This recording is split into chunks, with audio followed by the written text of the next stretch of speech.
Hey guys, what is up? It's Dusty here, and welcome back to another crypto video. Today was a juicy day for the XRP price. I think you guys have all noticed that too.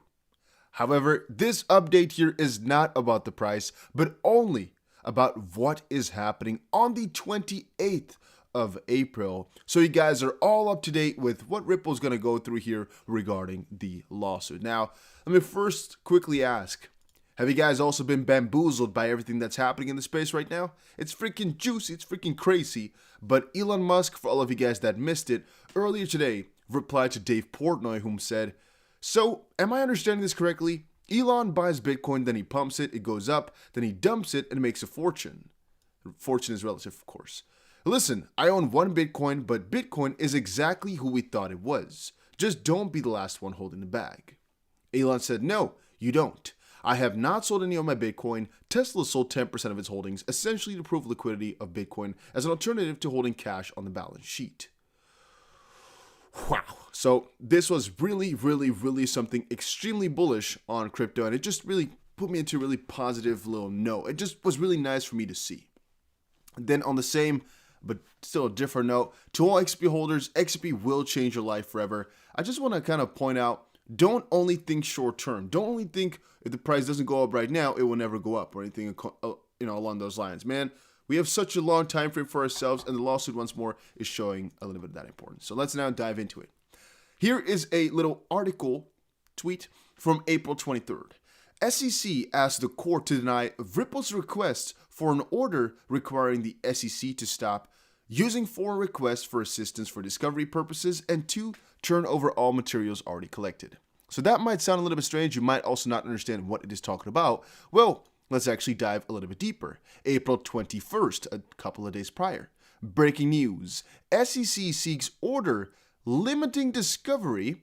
And again, discovery is the phase in which they're in right now. It is basically meaning you get information about the other side to external communications. So the SEC is asking the judge basically to limit the discovering of files to external communications only.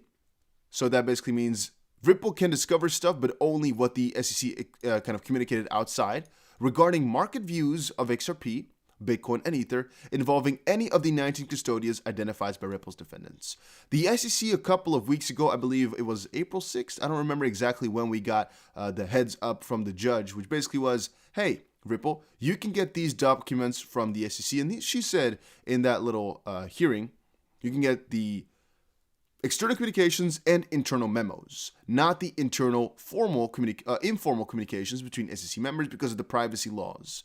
Now, the SEC is coming here on the 21st saying, well, we don't want you to get internal memos. We only want you to get those external ones, which basically means the SEC only wants to give out what they've already made public, and which does not require the SEC to review or produce internal communications from those custodians or any others. And here's basically that motion, that part.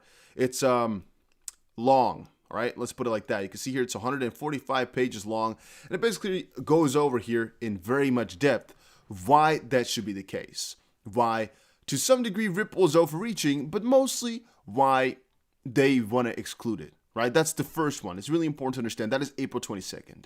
Then 2 days later, the SEC asked the court to deny Ripple's request for an order requiring the SEC to stop, blah, blah, blah. Okay, so what happened was Ripple found out a little bit earlier that the SEC was using a lot of information from outside the United States. That's what Ripple found out. And Ripple basically requested them to stop using all of this. And the SEC is now coming back saying, well, we don't want to stop using that because we don't think it is fair. And that is actually most of the stuff you need to know for kind of the basis of things, because that's basically what's going to happen in the next couple of weeks. It's going to be talking about those specific two things. SEC sought info on Ripple and XRP from 24 entities, including trading platforms. A couple of people pointed this out to me. It's not really important for any new date. It's only important to kind of understand the situation right now. The SEC doesn't really find it fair that Ripple is asking them so much. It doesn't really find it fair that Ripple is, for example, now overreaching a little bit by asking too much information, and another part asking them to stop with some of the research that they're doing, which is hypocritical because they're researching a lot themselves, and it's really interesting if you start to think about it. It's also how the SEC is requesting so much information about Brad Gallagher and Chris Larson and their past, basically, and what they've traded. Then, what is about to happen? Well, SEC v. Ripple. Ripple requested an additional 2 days to respond to today's SEC News Discovery filing. Ripple has asked to be allowed to respond on Wednesday, April 28th, again tomorrow for me or in 2 days for you. The SEC News has consented to the request's standard scheduling stuff. This whole rescheduling doesn't really matter. It is about what is actually inside of this little document. So, dear Judge Netburn, we write on behalf of defendants Ripple Labs, Inc., Brad Garlinghouse, and Chris Larson, pursuant to the court individual practices, and we consented the SEC to request that the deadline for the defendants be moved after the 2021 April 21st letter was filed, which basically is this one right here, talking about the order to limit. And we want that letter to be extended by 2 business days from April 26th to April 28th. Okay, nothing any special, right? Ordinarily, defendants' response would be due on Monday, April 26th. Defendants respectfully request an additional 2 business days to fully respond to the SEC letter. This is defendants' first request for an extension of time. Defendants sought the SEC's consent by email on April 21st and received it later that day. There's nothing else in the second part here. It's just basically Ripple is going to respond to this idea here that the SEC wants to limit everything that they're doing. And you might be wondering why this comes into play here, what the whole MOU and the whole, outside the U.S. was all about. Well, that is what is going to happen a little bit later on the 30th. So even though right now we are only covering what's going to happen on the 28th, and I'll make a different video on what's going to come on the 30th, because if I make them both at the same time right now, people will not understand the difference, and I'll get more questions anyway. I'll definitely do another update. That part, which is basically what the Ripple was doing wrong, that's what the SEC complained about. That is what Ripple has to now give a comeback for on the 28th. What the SEC did wrong is what the hearing with a judge is going to be about on the 30th. In little words here, or actually just full words, you're making a huge impact on the SEC News v. Ripple case. You're being heard. The court increased public accommodation from 500 to 4,000 people, with also international calling right now. And I guess I messed up by not having the proper tweet. Here it was. Order granting 121 letter motion for local rule, a telephonic discovery conference scheduled for April 30th, 10 a.m. EDT. The court will communicate with the parties regarding the conference line. Let's quickly check it out. Members of the public who wish to listen to the conference may do so, dialing that in, 4,000 spots. The public is reminded that both recording and rebroadcasting, e.g. YouTube streams, Twitch streams, audio-only streaming, etc., is strictly prohibited, and anyone found making unauthorized recordings or rebroadcasts will be investigated and may be subject to criminal sanctions. Hereby ordered by Magistrate Judge Netburn, Sarah. I do wonder how exactly we can live stream this, because I will not live stream you the sound, but I will be live streaming whilst this is all happening. So I'm kind of wondering if I should just dial in on my phone and then listen to it and then tell you guys what is happening, or if I should just listen to it and then make a video about it afterwards, something like that, because I'm not sure what counts as rebroadcasting. If you are listening to something and telling something in your own words, that is rebroadcasting, but then again, it's not, because you're just summarizing something. Even if you're repeating it though, it's not a literal rebroadcast, it's just you broadcasting that. So it's not a rebroadcast, but it's just a broadcast of a broadcast, basically.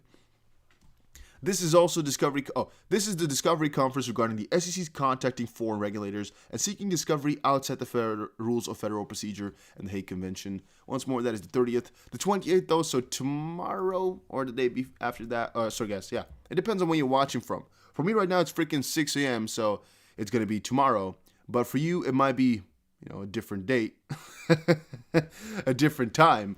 It might still be the 26th, so it might be the day afterwards, right? So I'm not sure what I'm going to call the video just quite yet, but you guys get the idea. And I haven't read fully through this because it's 145 pages. I'm assuming that it's only the first couple of pages here, the first, this little area, that actually makes sense. But then again, I'm not even going to attempt. I don't want to. I don't want to try. I don't want to be involved. I don't want to care, because I don't even want to scroll through 145 pages of just back and forth maybe or stuff. I don't know.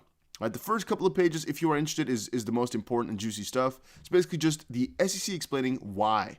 So, the order denied defendants access to internal SEC staff communications. This is basically what the judge already gave the SEC. They basically said, SEC, all your internal communications are safe, the ones that are informal. Only the ones that are formal, the memos internally, those you're going to have to give. The court further indicates a lack of familiarity with how the SEC operates and required the parties to meet and confer about whether the SEC should produce or enter onto a privilege log, memos, or other official documents, especially the agency's interpretation or views to XRP, Bitcoin, or Ether.